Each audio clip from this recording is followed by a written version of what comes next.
चौका।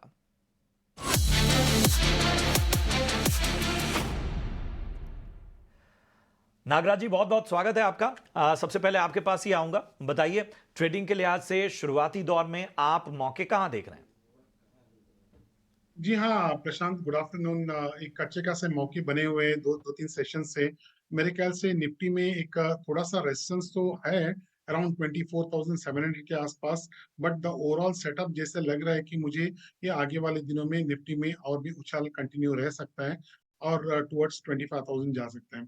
इसके अलावा मिड कैप स्मॉल कैप में भी अच्छा खासा स्ट्रेंथ दिखने को मिला। मेरे आज के जो स्टॉक्स है मिड कैप के सेगमेंट्स में रहेंगे। First one is Astra micro. आप चार्टिकली देखोगे अस्ट्रा माइक्रो एक कई हफ्तों से एक आध दो महीनों से कंटिन्यूस डाउन डाउन ट्रेंड में था। ग्रेजुअल मोमेंटम था डाउन साइड के लिए। रिसेंटली एक आध दो सेशन में एक अच्छा खासा बढ़त दिखने को मिला है। अभी ये स्टॉक जो डाउन स्लोपिंग ट्रेंड लाइन का एक अपसाइड ब्रेकआउट देते हुए दिख रहा है। उसका भाव है करीब करीब 890 890। इधर से खरीद कर सकते हैं, बाय कर सकते हैं। और उसका इमीडिएट अपसाइड टारगेट रहेगा 950 का। और 950 960 तक जा सकते हैं ऊपर में। और 850 का एक स्टॉप लॉस रख सकते हैं। दूसरा वाला है मेरा एमआरपीएल। एमआरपीएल एक कंटिन्यूसली डाउन ट्रेंड में था, ग्रेजुअली था, ज्यादा कुछ इम्पैक्ट नहीं था नेगेटिव का।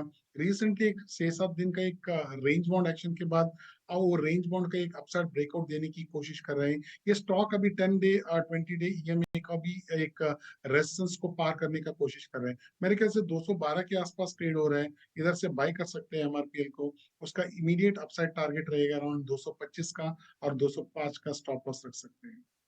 बिल्कुल। तो एस्ट्रा माइक्रो और एमआरपीएल पर खरीदारी की राय। अक्षय, आपके स्टॉक स्पेसिफिक आइडियाज क्या रहेंगे? जी तो टॉप पिक्स में पहला पिक है वेदांता।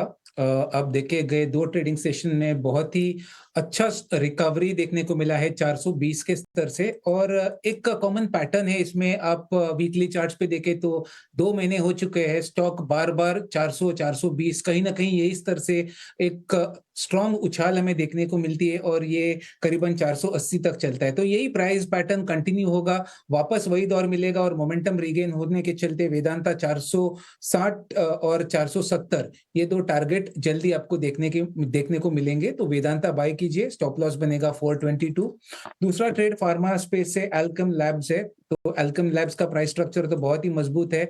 बस 5 दिनों में थोड़ा सा एक सपाट ट्रेडिंग सेशन है, वॉल्यूम्स कम है, पर वॉल्यूम्स रिगेन होने की मैं आशा कर रहा हूं। और जिस तरीके का सेटअप है, टारगेट प्रोजेक्शन जो है बनते हुए दिख रहा है करीबन 6010 और 6042 का। ये ट्रेड में आप 5520 का स्टॉप लॉस बनाइए। तो वेदांता और एल्केम लैब्स ये दो मेरे टॉप पिक रहेंगे दर्शकों के लिए। बिल्कुल। अल्केम लेबोरेटरीज पर 6010 से 6042 रुपीस प्रति शेयर का लक्ष्य। और मेटल सेगमेंट से वेदांता पर भी खरीदारी की राय है। मेटल सेगमेंट के कुछ और शेयरों की बात करते हैं। इनफैक्ट निफ्टी मेटल इंडेक्स सबसे बड़ा सेक्टोरल गेनर है आज के ट्रेडिंग सेशन में। और कुछ स्टॉक स्पेसिफिक मूवर्स की बात करें तो हिंडाल्को पर नजर डालते हैं। करीब 3.5% की तेजी हिंडाल्को पर आज दिखी है। इसके साथ ही हिंदुस्तान जिंक को भी जोड़ लेते हैं। ऑफर फॉर सेल है जिसके चलते स्टॉक में गिरावट दिखी है। शुक्रवार को नॉन रिटेल शेयर होल्डर्स के लिए ये ओएफएस खुला था और आज रिटेल शेयर होल्डर्स के लिए खुला है। करीब 5% की गिरावट आज दिखी है। और पिछले 2 दिनों की बात करें तो 15% से ज्यादा की गिरावट इस स्टॉक पर दिखी है। अक्षय, क्या राय बनेगी दोनों ही स्टॉक्स पर, हिंडाल्को जो गेनिंग साइड पे है और हिंदुस्तान जिंक? जी बिल्कुल सही कहा आपने। मेटल्स आज लाइमलाइट में है। और अगर बात करें हिंडाल्को की तो बहुत ही मजबूती से स्टॉक वापस बाउंस बैक करा है, बहुत अहम सपोर्ट से जो है 620 का। तो बहुत सारे मेटल्स कोई भी आप स्टॉक ले लो, सिमिलर प्राइस स्ट्रक्चर है, जो एक बहुत ही अहम सपोर्ट से एक रिकवरी वाला स्टेज है वो देखने को मिल रहा है। तो हिंडाल्को में जो करंट आज मोमेंटम आप देख रहे हैं, ये शॉर्ट टर्म ट्रेडिंग अगर आप बाय करना चाहे तो ये कहीं ना कहीं 680 या 690 की और जाता हुआ लग रहा है। और थोड़ा सा पोजिशनल या समय दे ये ट्रेड में तो वापस ये 700 या 710 छू सकता है। तो आपको बने रहना हिंडाल्को अगर आपकी पोजीशनिंग है इसमें, या अगर आप फंसे हुए हो ऊपरी स्तर में।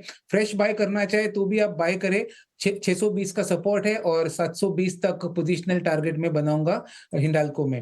अभी हिंदुस्तान जिंक की बात करें तो जो इसमें भारी गिरावट थी गए 2 दिन में, वो ओएफएस के चलते हमें देखने को मिला। तो प्राइस डिस्कवरी हो रहा है 495 से लेके 500 के जोन में ओएफएस का, तो शायद ये मोस्टली एक बेस एरिया होना चाहिए। पर एक कॉर्पोरेट एक्शन के चलते आपको ओएफएस में इंटरेस्ट है कि नहीं, वो हिसाब से आपको अप्लाई करना है। प्राइस स्ट्रक्चर तो काफी ओवरसोल्ड है, पर कॉर्पोरेट एक्शन के चलते स्टॉक एक बेस बनाने को थोड़ा टाइम लग सकता है इसमें 490 से लेके 495 में, उसके बाद थोड़ा सा एक हल्का रिकवरी मिलेगा। तो अभी आपको लेना है तो ओएफएस में आप पार्टिसिपेट करें, हिंदाल्को हिंदुस्तान जिंक में। बाकी आपको ट्रेडिंग के नजरिए से बाय करना है तो हिंदाल्को एक अच्छा बाइंग पिक रहेगा मोमेंटम के दौर पे करंट मार्केट सिनारियो में। अक्षय जी की तरफ से जो मेटल सेक्टर है उसमें कहाँ नजर रखनी है, उसको लेकर उन्होंने खास रणनीति आपके सामने रखी, किन लेवल्स का ध्यान रखना है वो भी आपको बताया। चलिए बढ़ते हैं आगे और कुछ और सेक्टर्स पर फोकस करते हैं। चलने वाले सेक्टर्स से अलग जरा डिफेंस काउंटर्स पर एक फोकस करते हैं और लगातार हम देख रहे हैं कि एक दबाव जो है, जो बड़े दिग्गज डिफेंस स्टॉक्स हैं उनमें देखने को मिला है। खासतौर पे मझगांव डॉक जरा लेकर आइए। मझगांव डॉक की अगर हम बात करें तो यहां पर आज 4% टूटा हुआ है। पिछले 5 ट्रेडिंग सेशन में भी लगभग 5% से ज़्यादा की गिरावट हमने देखी। पिछले 1 महीने में कमोबेश इसके आसपास ही था, लगभग 7%। हालांकि अब अगर हम लार्जर पिक्चर में देखते हैं तो पिछले 6 महीनों में 120% से ज़्यादा का रिटर्न जो है मझगांव डॉक ने दिया है। तो लगातार डिफेंस में एक बेहतरीन रैली नजर आ रही थी। आखिर क्या अब रणनीति बनानी चाहिए, क्योंकि कोचिन शिपयार्ड में भी हम देख रहे हैं 1.5% की गिरावट है। इसके अलावा गार्डन रिच में भी देखिए लगभग 1.25% की गिरावट हमें देखने को मिल रही है। हालांकि पारस डिफेंस जो है वो आज चलता हुआ नजर आ रहा है। नागराज जी, मैं आपके पास आना चाहूंगा। डिफेंस क्या, चूंकि शानदार रैली के बाद इस करेक्शन की उम्मीद की जा रही थी, वो आप देख रहे हैं, या कोई और भी कंसर्न्स हैं जो आपको नजर आ रहे हैं, खासतौर पे मझगांव डॉक और गार्डन रिच और बाकी स्टॉक्स पे जो दबाव हम देख पा रहे हैं? स्टॉक्स में मुझे लगता है कि और भी थोड़ा कंसोलिडेशन हो सकता है, थोड़ा करेक्शन आ सकता है। अभी भी एक करेक्शन कंप्लीटली हुआ नहीं है। और आप मझगांव डॉक की बात करें, एक ग्रेजुअल डाउन ट्रेंड में था हाई के आसपास से, और मेरे ख्याल से अभी तक एक बॉटम रिवर्सल का सिग्नल अभी भी ये मझगांव डॉक में दिया नहीं है। मेरे ख्याल से 4500 का एक सपोर्ट है।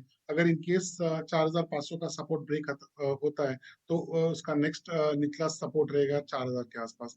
मेरे ख्याल से वेट करना चाहिए और भी करेक्शन एक्सपेक्टेड है। ठीक है, तो यहां पर आपको थोड़ा सा इंतजार करना होगा। चलिए कुछ और सेक्टर्स पर जरा हम फोकस करते हैं और इन सब के बीच में लगातार सुर्खियों में रहने वाला